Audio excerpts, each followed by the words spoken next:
10ஆம் வகுப்பு மாணவர்கள் கடந்த 5 நாட்களாக 5 நாட்களாக நீங்கள் உங்கள் கணித பாடங்களை ஒவ்வொரு இயலாக தனித்தனியாக நீங்கள் பார்த்து முடிச்சிருப்பீங்க.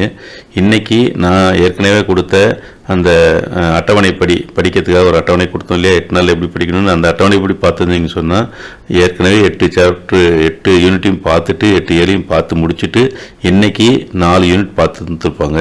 அந்த ஒரு நோக்கத்தின் அடிப்படையில் தான் அந்த ஒரு மதிப்பெண் வினாக்களை புத்தகத்துக்கு பின்னாடி இருக்கக்கூடிய ஒரு மதிப்பெண் வினாக்களில் தேர்வுகளை நம்ம உங்களுக்கு தயார் பண்ணி கொடுத்துருக்குறோம். இந்த தேர்வோட முக்கியத்துவம் என்னன்னு நீங்கள் புரிஞ்சுக்கணும். நம்ம புத்தகத்துக்கு பின்பக்கம் இருக்கக்கூடிய வினாக்கள் பொதுத் தேர்வில் குறைந்தது 12 வினாக்கள் நமக்கு அப்படியே வரும். அந்த ஆப்ஷனும் அதே மாதிரி விடையும் மாறாமல் அப்படியே வரும்.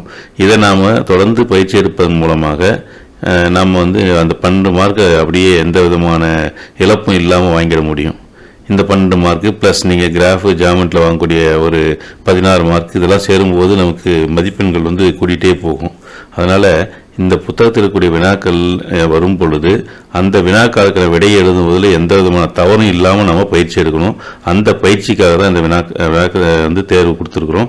இந்த முதல் தேர்வானது இயல் 1 முதல் 4 முடிய முதல் 4 யூனிட் மட்டும் கொடுத்துருக்குறோம்.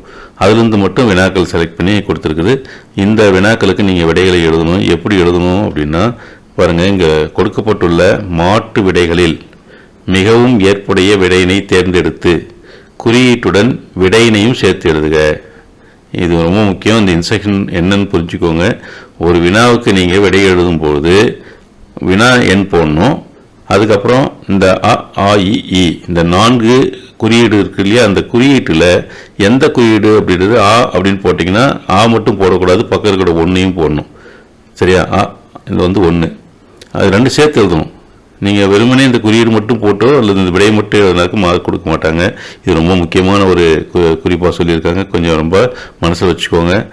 அது மாதிரி நீங்கள் கொஸ்டின் வினா எண் போட்டுட்டு இந்த குறியீட்டை எழுதிட்டு அப்புறம் விடையை எழுதணும். இது ரொம்ப முக்கியம்.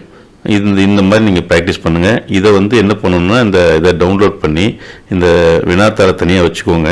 தனியாக ஒரு ஒயிட் பேப்பர் எடுத்து அதில் ஒவ்வொரு வினாவுக்கான விடையை எழுதிட்டு நம்ம ஏற்கனவே 8 இயல்லையும் சேர்த்து எல்லா வினாக்களுக்கும் விடையோடு கொடுத்துருக்குறோம். அதை வச்சுக்கிட்டு நீங்கள் என்ன பண்ணலாம், ரொம்ப சுலபமாக அதை சரி பார்த்துக்க கரெக்ட் பண்ணிக்கலாம். ஏன் உங்களே கரெக்ட் பண்ணுறீங்க அப்படின்னா அதில் ஏதாவது தப்பு வந்தால் நீங்கள் மறுபடியும் என்ன பண்ணிக்கலாம், சரி பார்த்துக்கிட்டு அடுத்த முறை இந்த தேர்வு எழுதும்போது அந்த தப்பு வராது. அதனால் நீங்களே கரெக்ட் பண்ணுங்கள். இந்த மாதிரி தொடர்ந்து இந்த தேர்வு எத்தனை முறை எழுத முடியும் அத்தனை முறை எழுதி பாருங்கள். நிச்சயமாக உங்களுக்கு நல்ல பயிற்சி கிடைக்கும். அதனால் தவறுகள் குறையும், மார்க்கும் நமக்கு இழப்பு ஏற்படாது. நன்றி.